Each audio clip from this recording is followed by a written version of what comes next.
Load off from your busy workday and listen to the dulcet tunes of our guests, who are all over the cybersecurity landscape. We're going to ask them some hard questions, not going to lie, probably some softballs too. But no matter what, it's going to be a good time.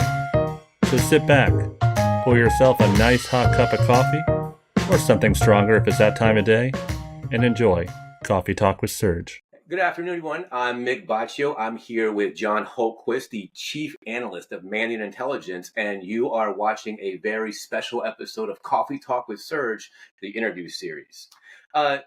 John, thank you so much for coming today. I know we're on the eve of Cyber Waron. I'm super excited to dig into that. But first, can you tell me a little bit about what does the Chief Analyst at Mandiant Intelligence do?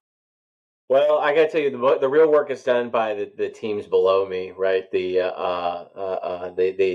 analysts and reverse engineers and vulnerability dorks and ICS nerds.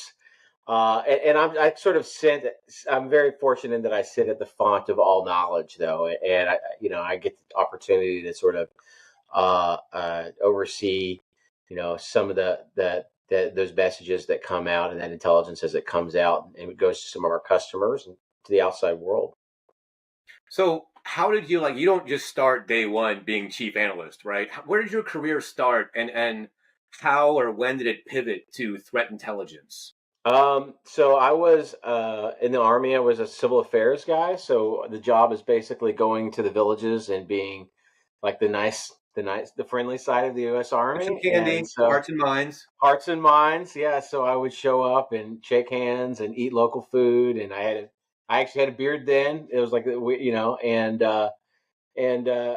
I was fascinated with the intelligence stuff. We had some interaction with that, and realized I really wanted to do that. So I ended up moving to DC after I graduated college and got out of the reserves. Well, I guess I was still in the reserves. Moved to DC and got a job working at the ISACs. And ironically, back in the day, the ISACs were counterterrorism focused. It wasn't a cyber mission then. And so I was doing sort of counterterrorism focused stuff for a contractor. And they said, John, can you go over to the State Department and work at Cyber Threat Analysis Division for a little while? We needed you, the contractor that was running the ISACs, we need you to go over there temporarily and be a tech editor, because we have to hire that position. We haven't hired it yet. And I was like, I don't know anything about this stuff, guys. Like, you'll be fine. You're just editing papers. You're clearly capable of that. And so I go over there and start reading these papers that are coming across my desk that I'm supposed to edit. And they're amazing. like China's doing this and Russia's doing this and, yada, yada, yada. And I'm like, holy cow, it's like a whole new Cold War. This is wild stuff. And I started writing my own papers.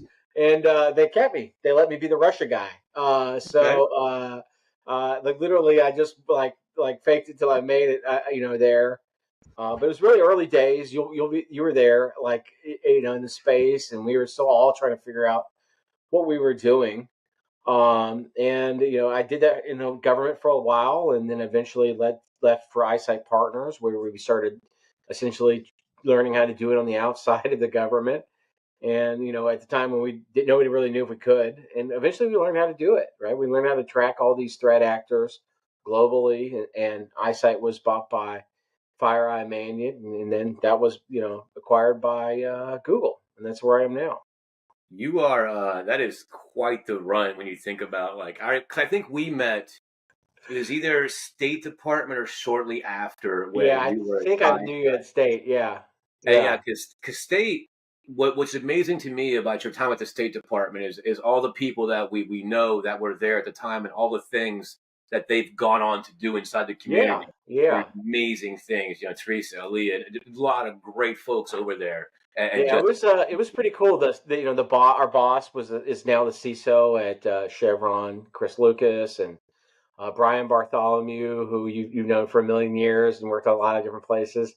He was there, and Adam Myers, the head of Intel over at CrowdStrike, was there, and the head of Intel for Reddit, Aaliyah Baldwin, was there, and a bunch of other really great people. It was awesome. Yeah, it was really a golden age for APT.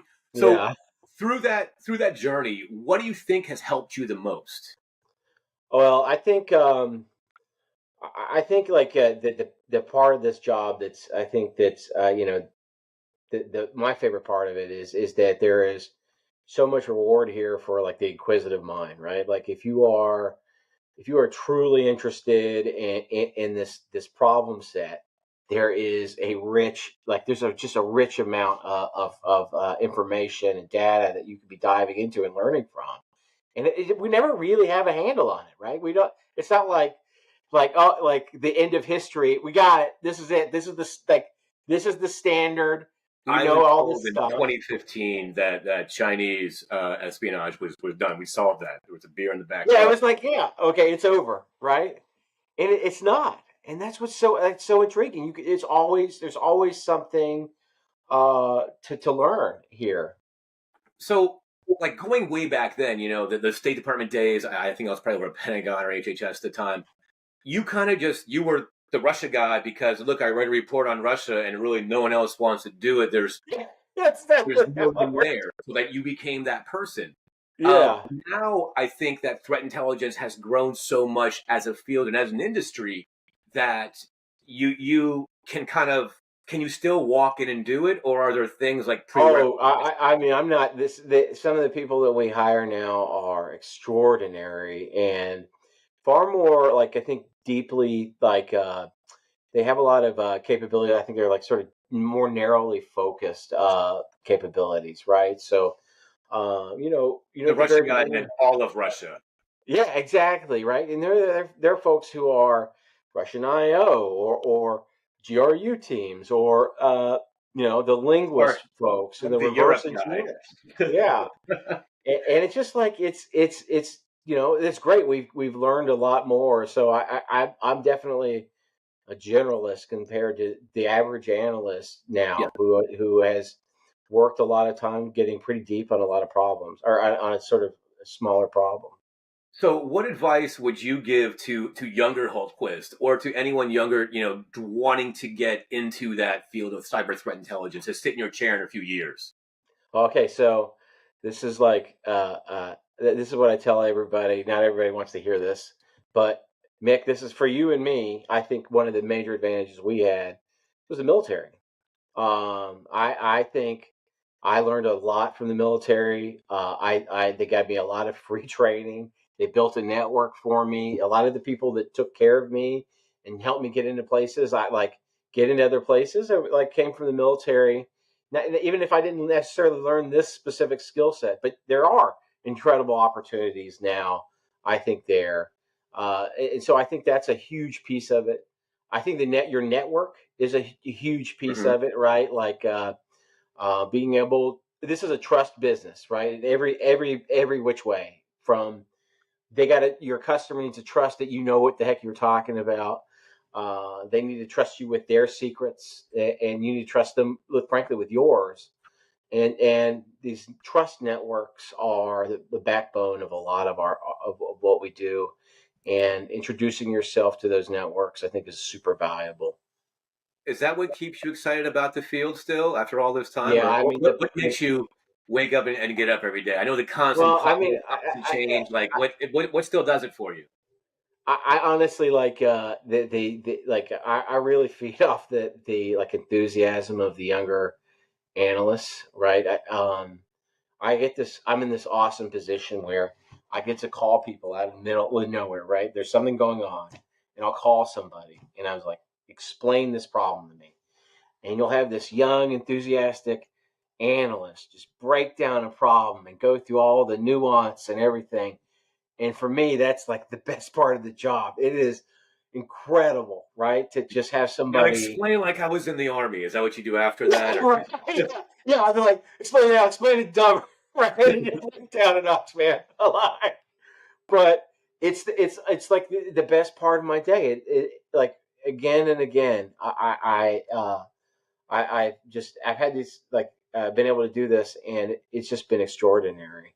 And I think that like that's the big piece is that they for the younger folks is the entry level folks, not necessarily younger, but entry level are entering into the space is that enthusiasm for the problem. Hmm. People that have that I mean, they're never going to be lacking with like satisfaction in their job. So pivoting a bit from some work career outside of kind of the professional day job, you're also an adjunct professor at Georgetown previously, and now Johns Hopkins, the International Studies School. Yeah, yeah. How did that happen? Well, so I had been essentially, doing this for a long time, kind of early on, and Hmm. I was, looking for sort of ways to uh, push or to kind of, I don't know, kind of tell the story of like a bigger story of it, right? And, one of these days, maybe I'll write a book or whatever, but like the big piece I get out of these classes is I take a semester and I get to essentially break down this problem into what amounts to a semester's worth of learning. And for me, it's actually super helpful. I teach like one class a year, and I get Hmm. this process where I have to sort of go through my notes and remember things that I'd forgotten and update things based on what had happened over the last year. And it gives me this like really clear like concept of the whole problem, right? And I find it to be really rewarding. Of course, then you have like people who are again enthusiastic. They're in the classes, and that's super rewarding too. To work with them and to introduce all this neat stuff to them. I mean, for me to like drop like uh, Gucci for 2.0 on somebody who didn't understand it or whatever is like for me it was mind boggling when it happened. It's still like incredible that like we've seen so many amazing things in this space that a lot of people just don't know about. Well, I think it's just the constant exposure to it. You become desensitized to it after a while. While you're Yeah, doing it, you yeah, forget how yeah. incredible it really is. Um, what excites you? You mentioned the rewarding part is just being able to teach that and pass that knowledge on. The Johnny Appleseed of cyber, as it were. Uh, what excites you most in the students? Like, what do you see in them that is different from, let's say, the gang in the early aughts, or the early, CTAD days? So I would say that like the CTAD days, we were like a very motley crew who were sort of figuring out our way as we were going. And what I think is interesting that the students have this possibility of like there are established pieces, and they start gravitating towards certain problems. So Mhm. I've had students who are like, I really want to like tackle the IO problem, right?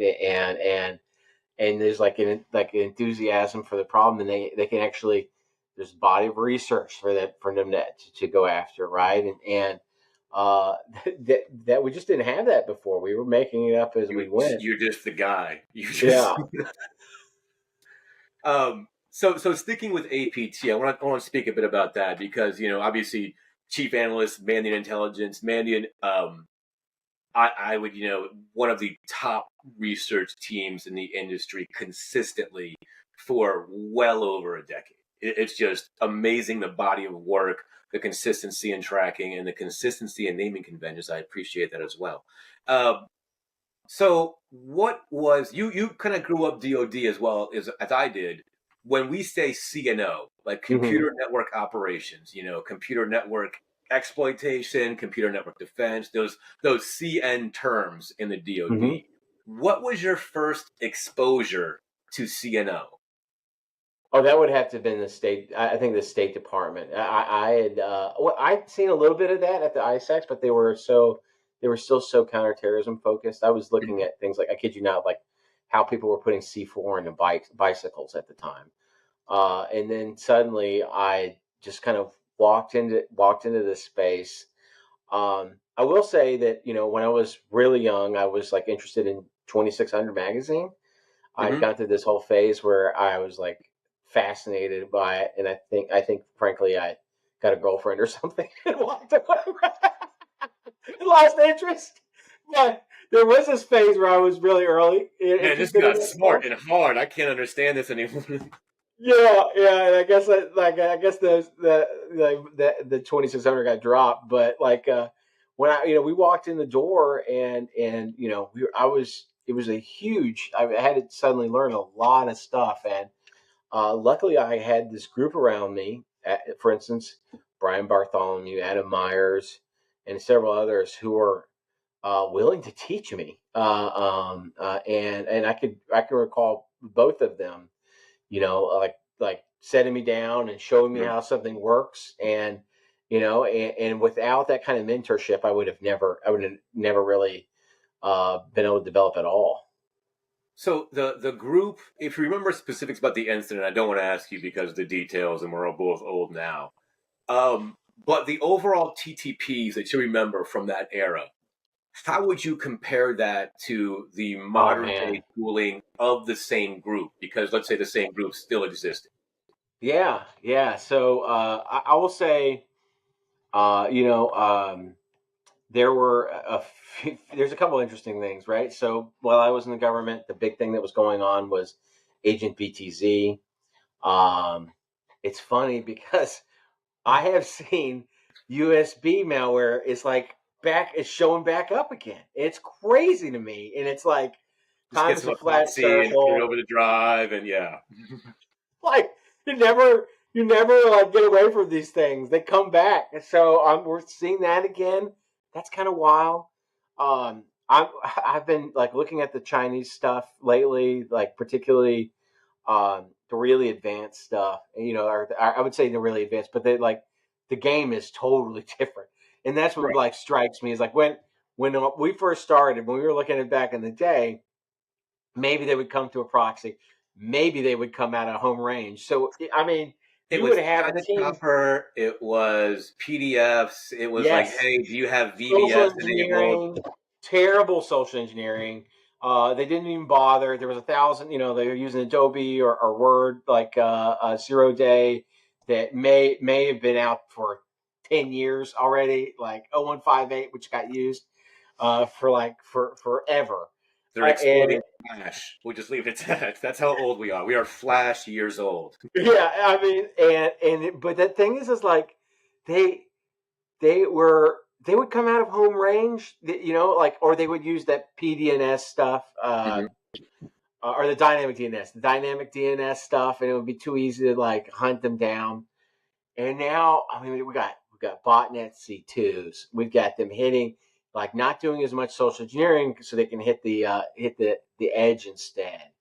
But They the are. 4X fills, I think the game is the same. You'd agree. It just, I believe it was Slim Charles from The Wire posited it just got more fierce. Yeah, it absolutely did.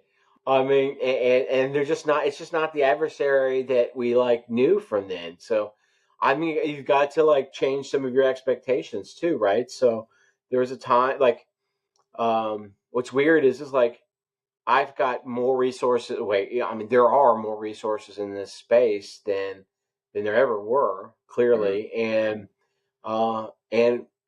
it's still hard because the adversary is tougher than they used to be, and smarter than they used to be. So we are still playing this game of like having to up our game to keep up with them. So, what keeps you up all at night with all these threats in the world? Like, what's the one that makes you lose sleep?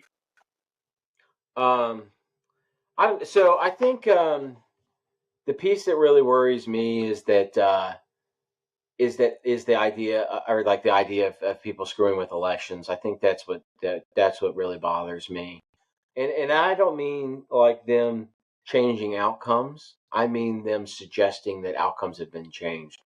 Because I'm afraid that we're not in an environment anymore where everybody is on the same page. So if myself or the government came out and said this happened, I'm not sure people would believe them. And I think that leaves a massive opportunity for an adversary to suggest that they've changed something. And that really scares me because I think it could lead to like seriously bad outcomes. I It's one of the things, your election. You asked. You You asked. no, I don't disagree with you at all. I think the United States has one of the most technically secure election systems, I believe, in the world compared to Sure. other nations. However, that doesn't stop misinformation, disinformation from being spread, and the exponential effects of that, residual effects of that last years and decades and generations. So I don't disagree, but yeah, that's okay. I can see where the gray comes from now. Got it. Yeah, yeah. I mean, the sandworm, for instance. So sandworm doesn't get enough attention for what they did during 2016 elections. 28 did the Gucci for stuff, or most of it, not all of it. But the piece the sandworm piece that really bothered me is they were screwing around inside election, or they were trying to get their hands into some election systems.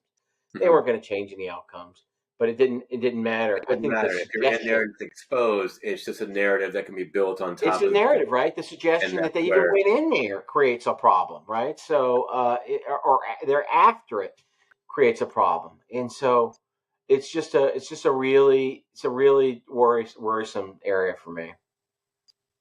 So, as an organization, how do you prioritize, or okay, how would you suggest? I've got Russia, China, Iran, North Korea, crimeware groups, IO operations that are global, funded by AI, powered by VC, whatever that might look like. How do I keep track of what's important? Right? If my shields are always up, then nothing's up. How do I stack rank? That's a really great question. And that's super important. And I think that's actually the value of intelligence is that you need to use intelligence to stack those and rank those threats, right? So the first one, I think, the first part is to get a handle on your threat profile, right? So what threats are most important, or what threats are interested in you, and I think you also need to obviously you need to get a handle on your own equities, right? So there are people who literally, like, if I've gone to organizations that said they're going to take your email and drop it out in the world, and they go, we don't care, right? Like there are people who are like that, and then there are people who are, that is the worst outcome in the world for them, right? Like, Right. absolutely. Or their research. So you need to ask yourself, what draws this actor to me? What'll likely draw the actor to me? And which things do I care about them doing? And start doing the math on that. And then you start to have to worry about, capability times intent, right, on the actors, right? So which actor is capable of doing something, and versus which actor wants to. And It's a nice you're working out all those pieces. It's a lot of pieces, and there's a couple of little different diamond ways. model shout out Sergio and Andy. Hey. Yeah. There's a lot of different pieces there, but the point is that ultimately you can start distilling the world down to a place where you can make a better decision, right? Or where you can focus your energy.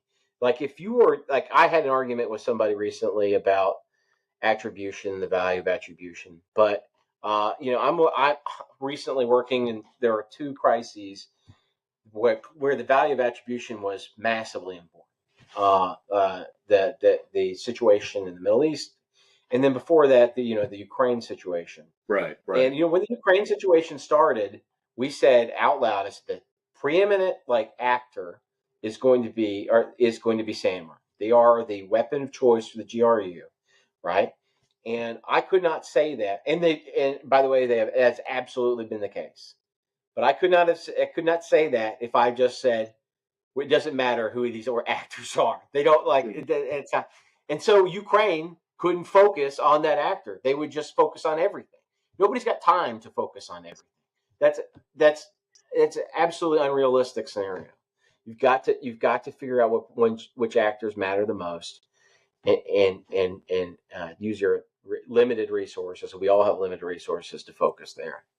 Well, it leads to my next question then. So, can an organization, and vendor hat aside, we've been playing this game a long time. Just generally speaking, if I'm a small, medium-sized business, can I keep track of that on my own anymore? When you look at the amount of telemetry, the amount of groups, the ecosystem and landscape of both the criminal and sponsored environment, can a small medium business do this on their own? Just keep a little spreadsheet like we used to do. I mean, I won't lie to you. It's really hard, with some of these organizations. So right now, there's this threat to critical infrastructure from the Chinese actors that are called Bolt Typhoon. And I don't know about you, but I've known some of these like water systems and powers, and it's Way like they've back. got an IT guy, Right. right? They have an IT guy. Well, not the And IT guy, the person that sits closest to the computer. That's yeah, that's right. It's like Bill, who's good with computers, right? So I mean, they're never going to get out into that space, right? So I think that we probably, as a country, and with this respect to the United States in that scenario, or anybody, like we got to start figuring out solutions where they can, leverage some other resources for these problems. Because one of the other strange things about this problem is that they're the front line. Right? yes. That's what's so weird, right? Like nobody expects, like if some foreign military rolls in on some beach in the United States, nobody expects the local beach cops to fend off that military. But that's Yeah. precisely what happens in critical But when infrastructure. the tower, the power grid goes down, hey, look, ask Bill, the IT guy next to the computer. Yeah, I do think it's a growing problem. I do think the resources are there, but to your point, I don't think we're not going to solve this. You're imposing It's not cost. going to be. You It's not are going to be an easy shaping solution. activity, right? Yeah. So all the way back, your first exposure to CNO, all right, back at the State Department to now, has your ranking of state actors shifted? Like who you thought was number one back then, Oh. are they still number one, or has that shifted at all? And Oh your yeah. Yeah. I think so. I there was some different scenarios. I think 29, for instance, or APT 29, the actor that was involved in Solar Winds. We knew that they were. I mean, they were pretty good once they got into a network, right? But the big like interaction with them for years was. Well, you remember this? They were just Yeah, rolling with those EFAX lures, right? It right. was not. Just email list It A was through loud. F. It was super loud. Anybody could see, like it was crazy, and they were just rolling on that But it stuff. worked in more than one place, if I remember Oh, correctly. it definitely worked in a couple Allegedly. of important places. Yeah, but they went from that to just like ninja, right? Like overnight, that we were like, it was, and so like I realized that I had like, and we knew that they were good at getting once they got in the network, but man, after like after what we'd experienced with Solar Winds, like it became pretty clear that these guys could really play ball. So Um, building on that, I read about you in a book, which is wild. It's amazing. If you haven't read Sandworm by Andy Greenberg, please go check it out. It's fantastic. Uh, what sets Sandworm apart from other APT groups? okay, well, so Sandworm. There are a lot of groups that we suspect may carry out major disruptive cyber attacks. There are a handful of groups that have. Sandworm has done it more than any of them by a large margin, probably or maybe several orders of magnitude. They are the Kremlin's like go-to tool, and nobody has carried out incidents at the level repeatedly like they have. Everything from they attacked the U.S. elections, the French elections, the Olympics. Yeah, The water is on international the Olympics. They list. tried to take the Olympics down. I mean, the gall of that. Turned the power out It was multiple times. anti-doping as well, right? Yeah, yeah. Oh, they're involved in that. Turned the So, power out multiple times. They have taken out all kinds of critical infrastructure.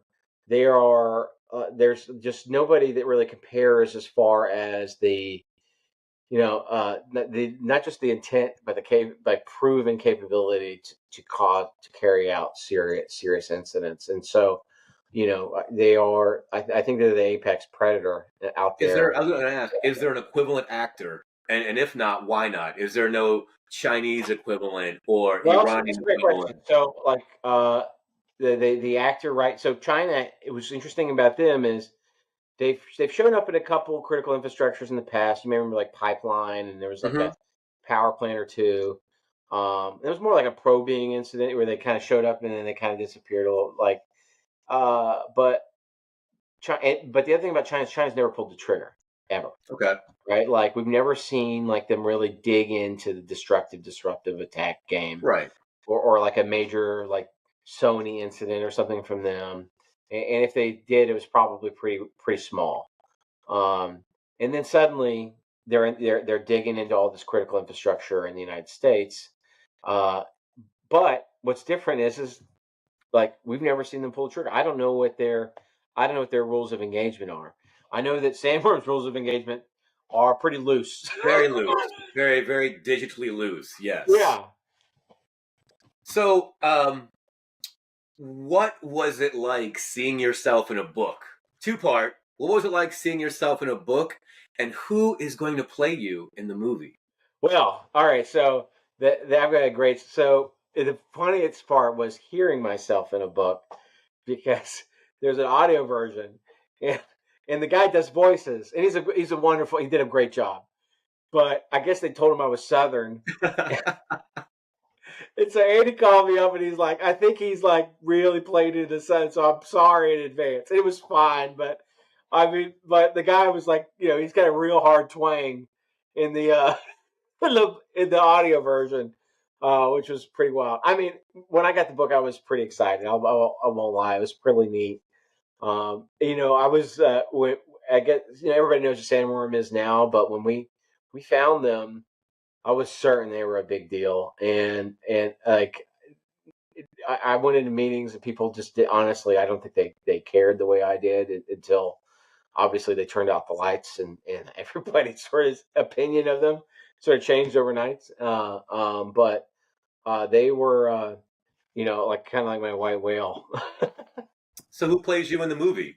Oh man, I don't know. That's a great question. Who's bearded?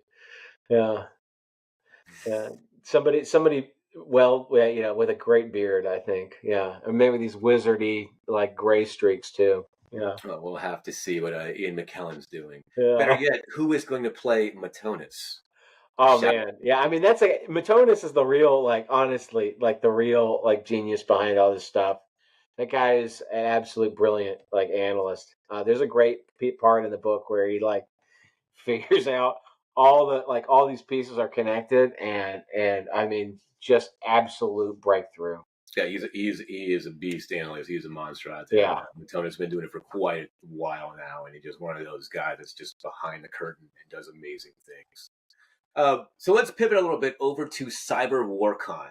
So today is Tuesday, November 7th, Election Day. So go vote if you haven't. That means in a couple days, I will see you at the fourth iteration of Cyber Warcon. Since our fifth year, fifth year. I thought okay, 5 years. That is incredible. Yeah. So for let's get started. What is Cyber Warcon?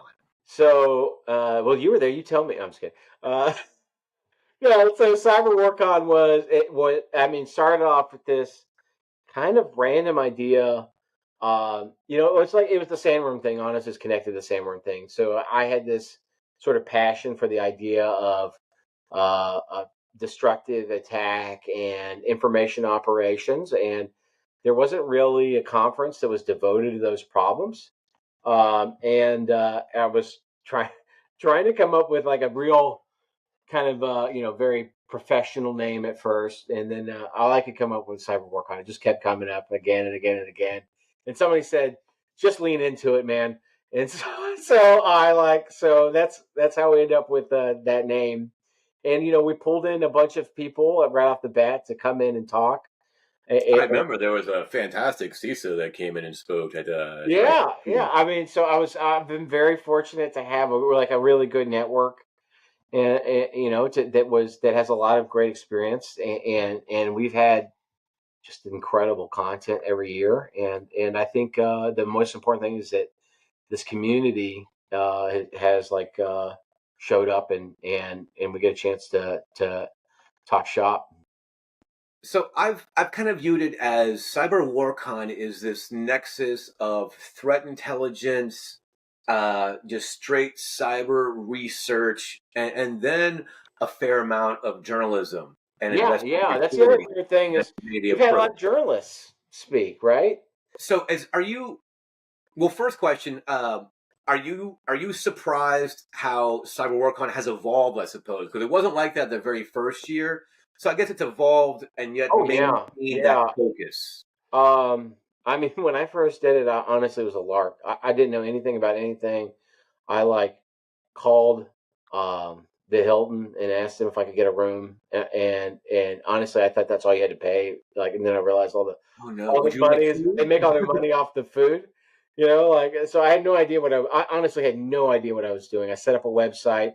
I talked Tom Ridd into like keynoting. So I put his name on this website, and I opened it up, and the CFP, and he called me, and he goes, "Where's everybody else on the speaker list?" And I was like, "You're the only one I've got so far." And so he's like, "What?" So he thought he had no idea that I was like using him as bait to like pull in everybody else.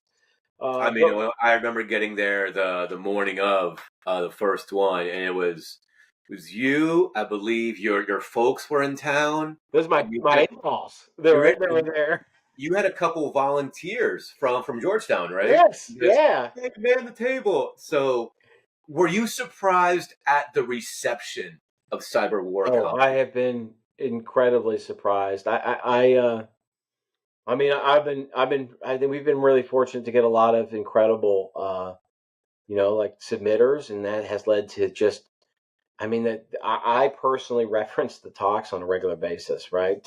Like we come up with all this incredible insight on the space that I think is important not only for us, but and the reason the journalists are so involved is that I think it's important that we talk about like publicly, right? Um, One of the reasons I started Cyber Warcon, it was post 2016, and I felt that we had to do better to bridge the gap between the media and what was really going on in the space. And frankly, like the the media is far better, like has a far better understanding of what's going on, who the experts are, who to call for answers. And I think, let's say in 2020 we have a 2016 scenario, they're going to know who to call. And in 2016, I mean, there were some. I was there. I mean, there's some like crazy folks who were giving answers that should not have been, Yes. and there were a lot of like, and the media just didn't know the difference, right? And this is not the case anymore because we're talking about it because we know the threat actors. I mean, it's crazy that we have journalists who literally know who these threat actors are. Some of these journalists are the experts, right? I Like they mean, know more than anybody on some of Kim these has a threats. book as well. I didn't read about you in Kim's book, but I'm sure I'll read about you in the next one. Uh, what have been so all those talks? I've been surprised every time I've come. All the content has always been amazing. Have there been any talks that have really surprised you or stuck out over the course of those 5 years? During the Olympics, which was not well known at the I was time. there. I Yeah, remember that. It sucked. yeah. I mean, it was crazy, and and like even last year, we had a talk on an attack that was outside of Ukraine that was probably Russian that was Russian or Yeah, yeah. originated that showed that these incidents aren't just staying inside the borders, right? And so I feel like we have been slowly pushing forward like our understanding of the adversary and the space like with every year and you could go to this conference and I think understand this holistic problem a lot better by the time it's over and So that's really what we hope to accomplish. I think we could only fit like 100 people in that room. So, we literally immediately outgrew that first place, and then I think we stayed at the Hilton, and we were busting at the seams every year, and we finally moved to the Hyatt last year, where we have more room. But I think, and then we've added because of COVID, we had to add like a virtual thing. So all told, we're looking at 400, 500 people in the room, and another 300 to 500 online, depending on where we land. That's But that's fantastic. It's an increasing conference. and the virtual thing is really great. I can open it up to some other communities, which I think are a really important part of this. Because we have been around this space for a long time, and frankly, it's like we can't allow it to. I don't know what's the word I'm looking for. Like Well, the exclusivity, it's just the opportunity to yeah, replaying and it's weird, right? You want box. like OGs, right? You want the people who are like the experience, but I don't want it to like I want to make sure we're always growing and learning, and I think that's a super important piece of this as well. So, but I also don't want to be gigantic either, right? So it's like you got to like work all these different angles. So, what can we expect this year at Cyber Waron?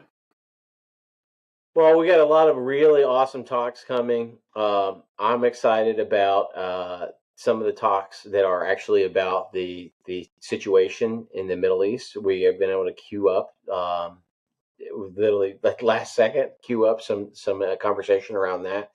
I think that's going to be extremely informative and useful for a lot of people.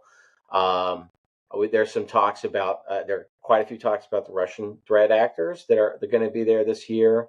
There are I've got a little bit of a sneak peeks on a few of them, and there's going to be some news is going to be dropped, which is pretty cool. And of course we have Victor Jora, who's coming all the way from Ukraine to give us his like view. Which honestly, there's like you can have a hard time finding somebody with that kind of firsthand knowledge of what's really going on. And it's just going to be incredible. I think the talks are excellent. The Morgan Adamski even has come out. I don't know how we convinced her to show up, but she's coming. Talks are going to be incredible.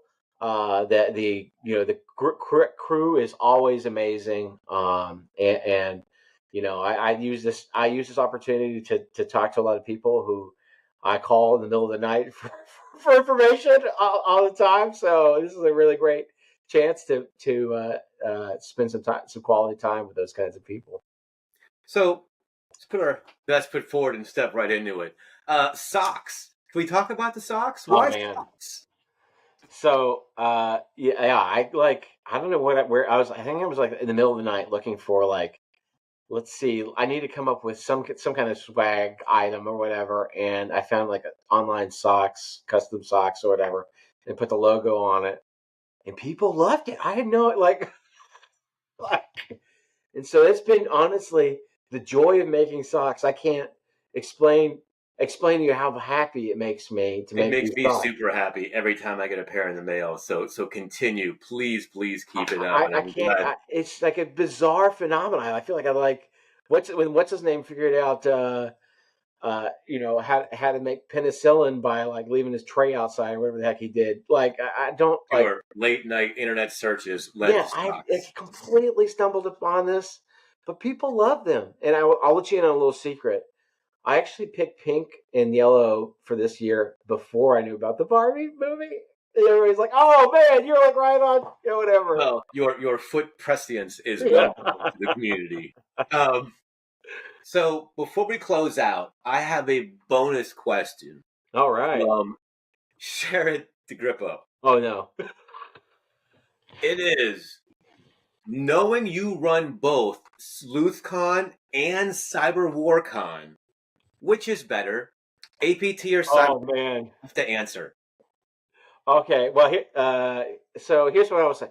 I came from a background, an APT background, and here's what I will say: is what I have learned over the years is that we have been so overly focused on APT that we have failed to recognize a growing serious threat from crime, and it is now at like completely out of control, like to the point where it is a national security threat, right? And I'm not talking about like a national security threat in the way that people talk about everything as a national security threat. I mean, like they are threatening, like they're not threatening, they are already taking down our critical infrastructure, which is a serious problem. And we did some things to maybe push back on that. Mm-hmm. But after the war began, and I think Russia's completely out of like not going to unlikely to negotiate many things with us.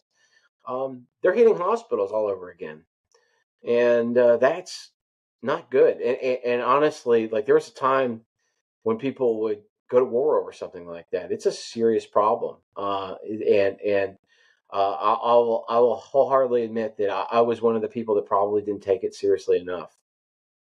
Yeah, I think the world is so evolved from the days of ransomware will encrypt your singular machine. Yes, And that right. was ransomware, right? And that That was was it. 2015, and a lot of folks are still in that mindset, and It just is a the big, big, ecosystem big behind problem. that. Yeah.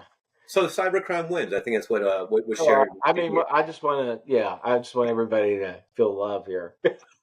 So let's close this out. Can I still register for Cyber Waron? I know the tickets in person are sold out, but But we still still have some streaming? I think we still have some tickets for sale. Last second Okay, we'll tickets. make sure we'll throw the link up here at the bottom. If you want to Yeah. register for Cyber Waron, go check it out streaming. Come run into me. Come run into John. There is a fantastic conference. What else you got? So closing, I'll see you in a couple days. What closing notes do you have for anyone watching? And get ready I to go to can't Cyber wait to Waron. see you guys. It's going to be awesome. Right. Well, thank you so much for taking the time with me, John. I really appreciate it. I know how busy your schedule is. APT does not seem to be slowing down anytime soon, so I know how busy you get. So thanks again for the time, and thanks everyone for watching. New episode of Coffee Talk with Serge interview series is going to be in 2 weeks, and I'll see all of you in a couple days or on Tuesday. Thanks a lot.